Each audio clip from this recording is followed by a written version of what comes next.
Is this the barista who offered me a comforting cappuccino last evening? Clara, a dedicated coffee enthusiast, never suspected her little act of kindness would spark a life-altering chain of events. Welcome, everyone. You're watching Inspiring Stories. Clara wiped down the last table in the bustling downtown cafe, fully absorbed in the comforting aromas of roasted beans that enveloped her each day. Ever since she was a child, the scent of coffee had captivated her, reminding her of quiet mornings with her grandparents and the stories they would share before the day truly began. Now, working as a barista in her favorite local spot, she took pride in serving customers not just a drink, but a warm moment of peace in a world that never seemed to slow down. Even when she worked long shifts, Clara believed the perfect cappuccino or latte could spark someone's day in a way nothing else could. She was too modest to call it magic, yet each swirl of foam and careful grind of beans felt strangely close to it. That evening, shortly before closing time, an older man walked in. Head low, shoulders slumped, and deep lines of worry etched across his face. The cafe was almost empty, with only a couple of regulars who stayed late to sip coffee and read. Clara noticed him hovering near the door before stepping up to the register and fiddling with his worn wallet. He kept flipping through bills and coins, as if searching for exact change, but his shaky hands and unsteady breath betrayed a deeper concern. She greeted him with her usual friendly smile, trying to ease whatever tension he was carrying. He ordered a simple black coffee, a quiet request so subdued that Clara immediately sensed he was having a trying day. When he struggled to pay, clearly embarrassed, she instinctively waved away his money and offered him the drink on the house. He tried to protest, but she insisted, explaining that everyone deserved a comforting cup now and then, especially when life felt heavy. The man, Mr. Lawrence, as he introduced himself, thanked her with a shaky nod. He settled at a corner table, nursing his steaming drink. Clara would normally have started her end-of-day cleanup, but she found herself drawn to this gentle stranger, curious about his troubles, yet not wanting to pry. Eventually, she approached to see if he needed anything else. He gave a polite smile, still distant, but thankful, and assured her he was fine.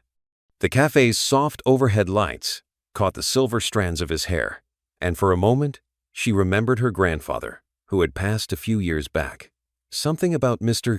Lawrence's quiet presence reminded Clara of the warmth she once knew so well. When closing time arrived, the other customers left, and Mr. Lawrence headed for the door as well.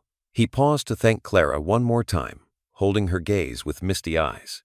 He said her generosity was a rare gift in a bustling city where kindness often got lost. He squeezed her hand gently and exited into the chilly night. Clara, touched in a way she couldn't quite name, watched him disappear down the sidewalk. She locked up soon after, reflecting on his weary posture and hoping he'd feel better tomorrow.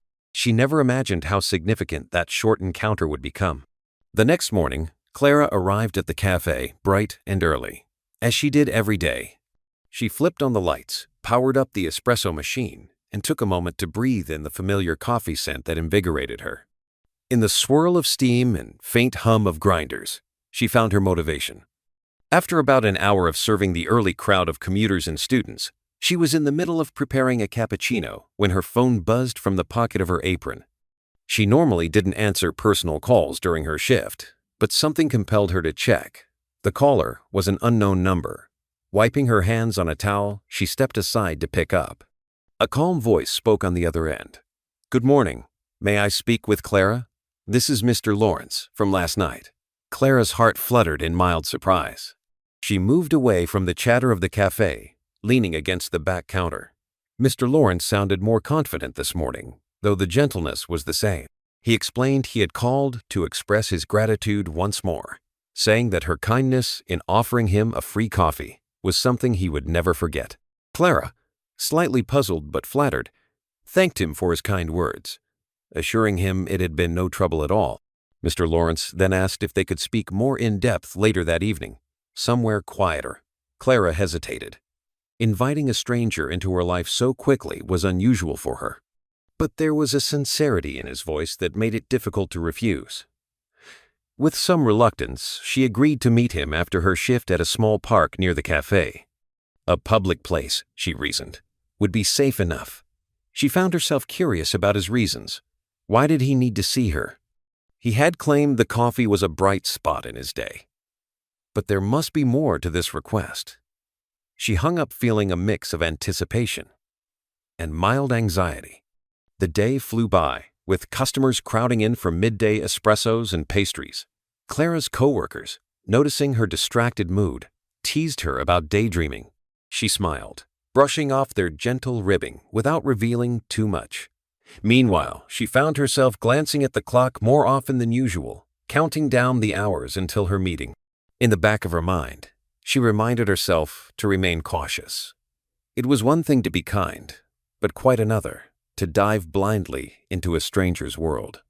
When her shift ended around late afternoon, she changed out of her coffee-stained apron and walked to the park. The sun was starting its gentle descent, casting orange and pink streaks across the sky. She spotted Mr. Lawrence sitting on a bench near a small duck pond, his posture straighter than before, a calm smile on his face as he watched the birds. Clara approached, hands tucked into her pockets. He stood to greet her, offering a polite nod. They exchanged pleasantries, and Mr. Lawrence cut to the chase. He explained that he was not just any retiree wandering the city, but a seasoned food critic and occasional investor.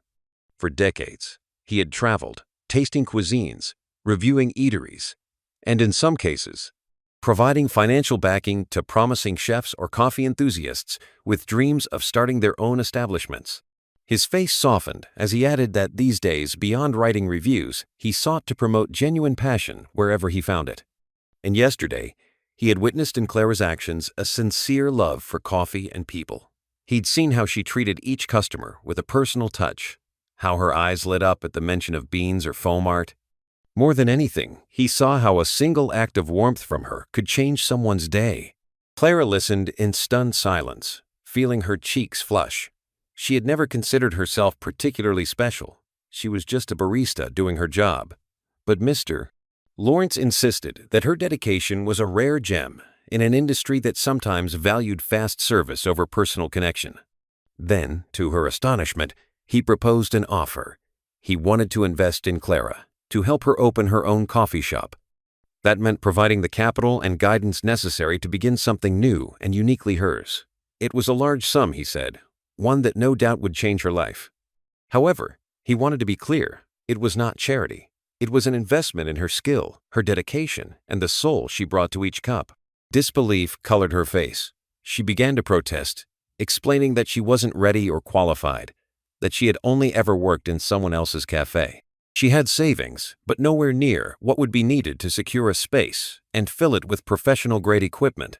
Mr. Lawrence listened patiently, nodding at her concerns. Then, he reassured her. He explained he believed in focusing on the right people, not merely the right numbers. All he asked was that Clara promise to pour her heart into the shop, to keep sharing that same kindness she had shown him. If it worked out, fantastic. If it didn't, well, at least they would have tried. He gave her a few days to think it over, urging her not to rush the decision. Clara returned home that evening with her mind spinning. She lived in a modest apartment, a few blocks from the cafe. Settling onto her small sofa, she replayed the conversation. The opportunity felt too grand, too surreal, and she was worried about letting down both Mr. Lawrence and herself. Was she capable of running her own place? Did she even want that responsibility? She had always dreamed of designing a coffee bar that was welcoming and serene, a haven in the midst of the city's rush. Yet reality felt daunting. She called her best friend Diana to talk it through. Diana listened patiently, excitement brimming in her voice, telling Clara that sometimes life offers a door you simply have to open. The next day at work, Clara's mind was still torn.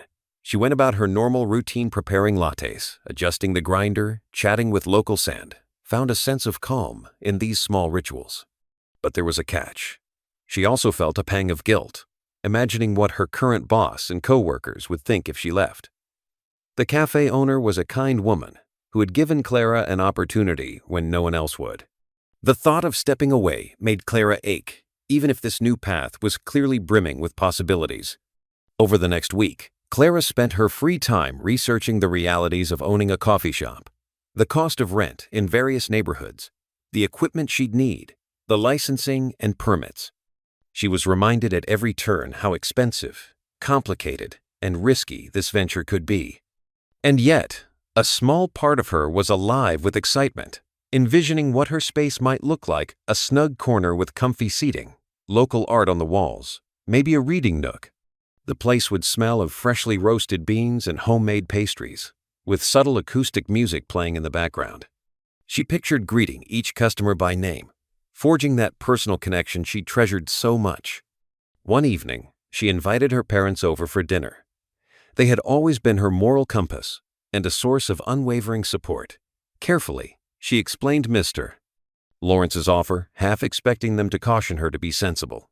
Instead, their faces lit up with pride and curiosity. Her mother, a longtime teacher, admired the idea of having a cozy coffee haven where people could gather to share stories and ideas. Her father, a retired accountant, asked logistical questions about the partnership, but ultimately agreed that the opportunity was too remarkable to dismiss. Their optimism fortified Clara's resolve. She finally called Mr. Lawrence to tell him she was ready to accept his offer cautiously. "Yes, but wholeheartedly," he chuckled, relieved and delighted, and assured her that things would move at her pace. Over the course of the next month, Clara gradually arranged her transition out of the cafe. She had a heart-to-heart with her current boss, explaining that she deeply appreciated everything she had learned there. When the owner heard about the opportunity, she embraced Clara with tears in her eyes, wishing her success and reminding her there would always be a place for her there if she ever needed it. Her coworkers reacted with a mix of sadness and admiration, planning a small farewell gathering on her last day. Clara soaked in these final shifts with bittersweet gratitude. The following months were a whirlwind of planning. Mr. Lawrence introduced Clara to a real estate agent who helped them locate a charming storefront on a quiet street near a small park. It needed a fair amount of renovation, but the bones were solid, and the rent was just within reason. With Mr. Lawrence's guidance, Clara navigated contractors, electricians, and designers. Each day, she watched the space evolve from a dusty, unused property to something that reflected her own warmth and style. She sourced coffee beans from local roasters she admired, selecting blends that matched her vision of creating a welcoming atmosphere. She spent hours debating decor choice, earthy tones or bright accents, mismatched chairs for a quirky charm, or something more uniform and elegant. During this time, Clara and Mr. Lawrence developed a friendship. They met often to discuss timelines and business goals. He taught her about budgeting, marketing, and negotiations, surprising her with his wealth of knowledge and down-to-earth insight. She learned he had grown up in a small town where his parents ran a bakery, and he had always respected the heart and hustle it took to run an independent business. He had reviewed five-star restaurants and hole-in-the-wall cafes, but in the end, he always returned to the places that radiated genuine care. Over quiet cups of coffee, they swapped stories of personal failures and triumphs, forging a bond that felt like family. Finally, the day of the grand opening arrived. Clara's parents, her best friend Diana, and her former co-workers all turned up in support. A modest line formed outside the shop's entrance before the doors even opened. Clara stood behind the counter, breath quivering with both excitement and nerves, and welcomed her very first customers. Their reactions warmed her heart. They marveled at the inviting decor, savored the house blend, and complimented the pastries she had sourced from a local bakery. She slipped into her natural routine, describing bean origins and latte art with genuine passion, making each guest feel valued. Mr. Lawrence arrived late in the morning, smiling quietly from a corner table as he observed her in her element. She caught his eye and felt a rush of gratitude so strong it nearly brought tears to her eyes. Though the first few weeks were not without their challenge, occasional equipment breakdowns, last-minute staffing dilemmas, and the perpetual worry of attracting enough customers, Clara discovered that her real advantage lay in the community she fostered. Neighbors popped in for morning coffee and returned with friends. College students claimed a corner to study. Parents, strollers in tow, found a safe haven for a quick caffeine fix and a little conversation. Word spread, thanks in part to Mr. Lawrence's occasional rave reviews in local publications, but mostly because of genuine word of mouth. When at last her revenue began to inch above her expenses, Clara allowed herself a cautious sigh of relief. One late afternoon, she noticed a familiar face among the crowd. Ms. Gilbert, one of her former regulars from the old cafe. Miss Gilbert took a seat at the counter and grinned. "Couldn't stay away from you and your foam art," she said with a playful wink. Clara laughed, remembering the heartfelt chats they used to share. It meant the world to see that customers she once served had followed her to this new venture, forging a continuity that made the shop feel like an extension of herself. On the personal front, Clara's life settled into a new rhythm: earlier mornings, longer nights, and far greater responsibilities. Yet, she thrived on it. The daily swirl of pouring shots of espresso, greeting people by name, training her small staff to value each customer's presence, these things breathed life into her. She began to see that a coffee shop was not just a business. It was a social space that bonded neighbors, nurtured ideas, and offered solace on tough days. Even the shop's minor annoyances, like a faulty grinder or a last-minute shift change, paled in comparison to the fulfillment she felt at the end of each day. When Mr. Lawrence decided to stop by one evening to discuss the upcoming holiday season, Clara insisted on making him his favorite blend medium roast with a hint of cocoa undertone. He settled into a cozy chair, and she joined him after the shop had closed, the hum of the city's nightlife filtering through the windows. Sipping his coffee, he remarked how proud he was of her progress. He was always quick to note that everything she had built came from her passion and dedication. Clara shook her head, reminded him that none of it would have happened without his leap of faith that day in the park. Mr. Lawrence gently reminded her that it was her small act of compassion that had caught his attention to begin with. Weeks drifted into months, and the small coffee haven found its rhythm. Along with coffee, Clara started hosting weekend events, a local writers' reading, a small acoustic concert, and even an art display for a friend's gallery opening. Each event brought in new faces and new stories. Clara witnessed strangers becoming friends, bonding over steaming cups and shared experiences. Meanwhile, Mr. Lawrence occasionally brought along acquaintances from his circle, introducing them to Clara's world. She was at first intimidated by these well-connected individuals, but over time, she learned to handle their scrutiny with grace, winning them over with sincerity and truly excellent brews. Months later, just as she was celebrating half a year in business, Clara found herself sitting in her office, really just a tiny back room, with a desk reviewing a stable financial statement. She realized with a jolt of excitement that she was actually profitable, well on track to repay Mr. Lawrence's investment if he wished. She felt the corners of her mouth lift in a smile that reached all the way to her eyes. She could almost see the bigger picture. Expansions. Maybe a second location someday. Or simply perfecting what she had now. She reflected on how much had changed since that night she offered Mr. Lawrence a free cup of coffee. Eventually, Mr. Lawrence walked in, having come to share a celebratory toast with her. Clara poured them each a small espresso. They sat in the hushed warmth of the closing shop, surrounded by the faint smell of coffee beans, remnants of quiet chatter, and the lingering sense of community. They clinked their cups together softly. He admitted that even he had not imagined just how profoundly her sense of kindness and dedication would shape her business. Clara, in turn, expressed how life-altering his trust had been. But as she glanced around at the tables and chairs, the faded chalkboard menu that she lovingly updated each week, and the soft lights glowing above the counter, she knew that much of the shop's soul came from the spirit of openness and care she'd carried with her each day. In time, the shop became more than just a place to grab a latte. It was a haven where office workers found respite from their hectic schedules, where old friends reconnected over shared memories, and where lonely souls found a comforting corner to read and listen to gentle music. Parents would point out the little inspirations chalked on the walls: motivational quotes, doodles, sketches. Sometimes, Clara would even host community fundraisers, dedicating a day's proceeds to local charities or libraries. Each philanthropic effort seemed to expand her customer base, while also strengthening the shop's reputation for goodness. Clara would often reflect on that seemingly ordinary evening when a troubled man had needed a simple cup of coffee. She realized that sometimes the smallest acts of kindness could open doors far beyond what one might expect. After all, she had only intended to lift someone's spirits. In doing so, She had inadvertently met a person who recognized the value of her passion and nudged her toward a dream she never thought possible. Now, people sought her out not just for the brew, but for the warmth she embodied. As the years quietly moved on, Clara's shop remained a testament to what compassion and dedication could achieve. Mr. Lawrence became a beloved part of her extended family, honored at holiday gatherings and milestone celebrations. Employees who worked for Clara found her mentorship invaluable, and many of them went on to open small businesses of their own, inspired by her willingness to give them opportunities that matched their enthusiasm.